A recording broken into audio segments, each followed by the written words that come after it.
सुरेश धस आणि आमदार संदीप क्षीरसागर यांचा शिक्षक बदली प्रक्रियेत 2014 साली 39 कोटींचा घोटाळा. ओबीसी नेते बाळासाहेब सानप.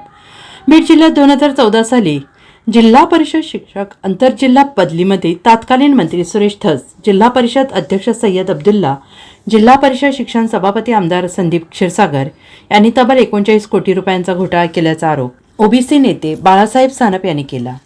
बीडमध्ये आयोजित पत्रकार परिषदेत ते बोलत होते. बीडमधील बिंदू नामावलीच्या घोटाळ्यासंदर्भात सुरेश धस यांनी तक्रार केल्यानंतर हा मुद्दा ऐरणीवर आला आहे.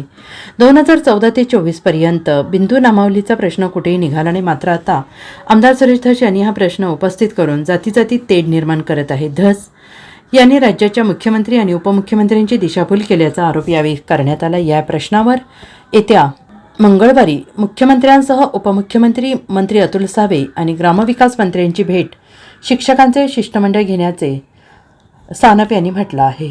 14 वर्षानंतर बीड जिल्हा परिषदेमध्ये बिंदू नामावलीचा प्रश्न उद्भवला आहे. ज्यावेळी आंतरजिल्हा बदल्या चालू होत्या त्यावेळी त्या काळामध्ये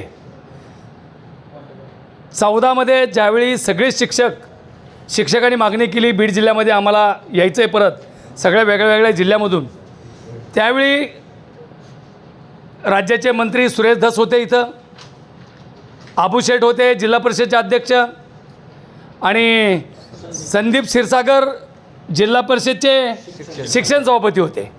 त्या काळामध्ये ही सगळी भरती इथं सगळे समावेशनाचं काम केलं यांनी, आणि ते फुकट नाही झालं. त्या काळामध्ये प्रत्येक जणाचे 3 लाख रुपये घेतले गेले. 1300 लोकांचे 3 लाख रुपये म्हणजे जवळपास 39 कोटी रुपयाचा घोळ त्या माध्यमातून झाला त्यावेळी 2014मध्ये. आणि 2014पासून ते 2024पर्यंत आजपर्यंत बिंदू नामावलीचा विषय कुठंच निघाला नाही, आणि तो आज निघाला. म्हणजे जातीमध्ये तेढ निर्माण करायची आणि एक वेगळा विषय घ्यायचा, अशा प्रकारचं वातावरण बीडमध्ये निर्माण झालं.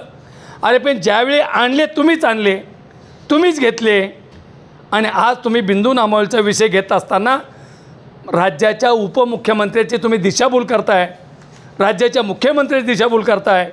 या माध्यमातून आम्ही मंगळवारी शिक्षकाचं एक शिष्टमंडळ घेऊन राज्याच्या मुख्यमंत्र्याला भेटणार आहेत, राज्याचे उपमुख्यमंत्री अजितदादाला भेटणार आहेत, शिंदेसाहेबाला भेटणार आहेत, ओबीसी व्हीजीएनटीचे मंत्री अतुल सावे साहेबाला भेटणार आहेत, आणि ग्रामविकास मंत्र्याला पण भेटणार आहेत. हे सगळे शिक्षक घेऊन शिष्टमंडळ जाऊन आमची व्यथा मांडणार आहेत. आम्ही आलो आहे, आम्ही त्यांच्याचमुळं आलो आहे, आणि आम्ही आता जाणार कुठं. त्याच्यामुळं हा प्रकार कुठंतरी थांबला पाहिजे. ज्यावेळी 1300 शिक्षक या म्हणजे 2014मध्ये आले, त्यातले फक्त 179 शिक्षक वंजारी आहेत, आणि 80-90 शिक्षक व्हीजीएनटीचे आहेत सगळे, आणि बाकीचे सगळे शिक्षक ओपन कॅटेगरीचे असतानासुद्धा एवढी सगळी प्रक्रिया केल्यानंतर आज तुम्ही व्हीजीएनटीच्या संदर्भातल्या शिक्षकाचं तुम्ही आज बिंदू नामावलीचा विषय करता, हे 100% चुकीचं आहे. तुमच्याकडे जागा नसत्या तर तुम्ही घ्यायला नव्हतं पाहिजे. मनी लँड्रिंग झाले खूप मोठ्या प्रमाणात व्यवहार झाला, आणि त्यामुळं त्या पैशाच्या पोटी तुम्ही घेतलं आहे. आमचं असं स्पष्ट मत आहे, जर घेतलं नसतं आम्ही होतो त्या ठिकाणी सुखी होतो, आणि आज राज्याच्या मुख्यमंत्र्याला मंगळवारी भेटणार आणि या सगळ्या व्यथा मांडणार आहे. ज्यांनी केलं आहे, जर चुकीचं असेल त्याच्यावर कारवाई केली पाहिजे, आमची स्पष्ट भूमिका आहे. Bureau report SBN Marathi, Beed.